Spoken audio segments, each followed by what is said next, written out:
You're listening to an African Elements top news story for July 3, 2025. Please visit our website at africanelements.org for more daily news. Former Atlanta police officer Garrett Rolfe, who fatally shot Rayshard Brooks in 2020, is on paid administrative leave following an alleged assault at a bar in Atlanta's Midtown. Witnesses claim Rolfe initiated a physical altercation with bar worker Raphael Penrice over drink prices at Midtown X. Despite accounts suggesting Rolfe was the aggressor, only Penrice was arrested when police arrived. Rolfe's attorney stated he was the victim, but anonymous witnesses reported that Rolfe's friend accused the bartender of overcharging, leading to an argument. Penrice escorted Rolfe and his friend outside, where bystanders reported Rolfe attacked Penrice. The investigation's outcome, including any disciplinary actions against Rolfe, has not been disclosed. Paid administrative leave often frustrates communities, especially with officers accused of serious misconduct. This leave allows departments to investigate without the officer actively working, but it can be controversial as officers continue to receive pay. Rolfe was reinstated after his firing related to the Brooks shooting, but was placed on administrative leave again. The bar incident recalls the fatal shooting of Rayshard Brooks in June 2020, when officers were called because Brooks had fallen asleep in a Wendy's drive-through lane. After a sobriety test, officers attempted to handcuff Brooks, leading to a struggle. Brooks grabbed an officer's taser and fled. During the chase, he pointed the taser at Rolfe, who fired his gun, striking Brooks twice in the back. Rolfe's legal team argued that Brooks pointing the taser made Rolfe believe he was in danger. This incident sparked nationwide protests and calls for police reform. Rolfe was initially charged with felony murder, aggravated assault, violation of oath of office, and criminal damage to property. Felony murder allows charges if someone dies during the commission of a felony, regardless of intent to kill.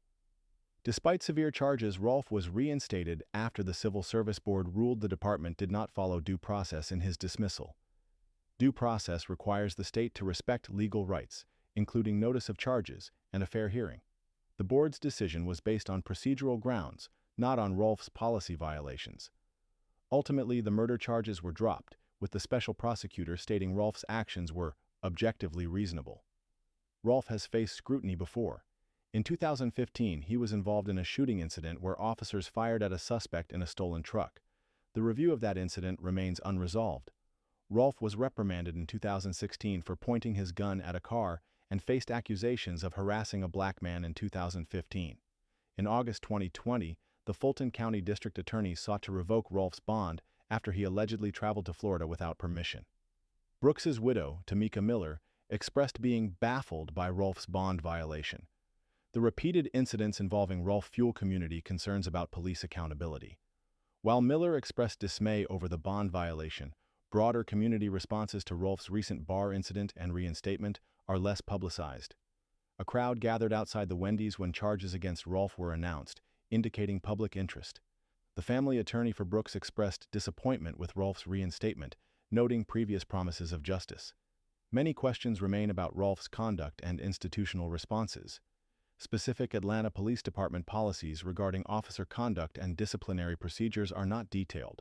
The information does not address how racial dynamics may have influenced the incidents, despite Brooks being a black man and the events occurring amid heightened awareness of racial injustice.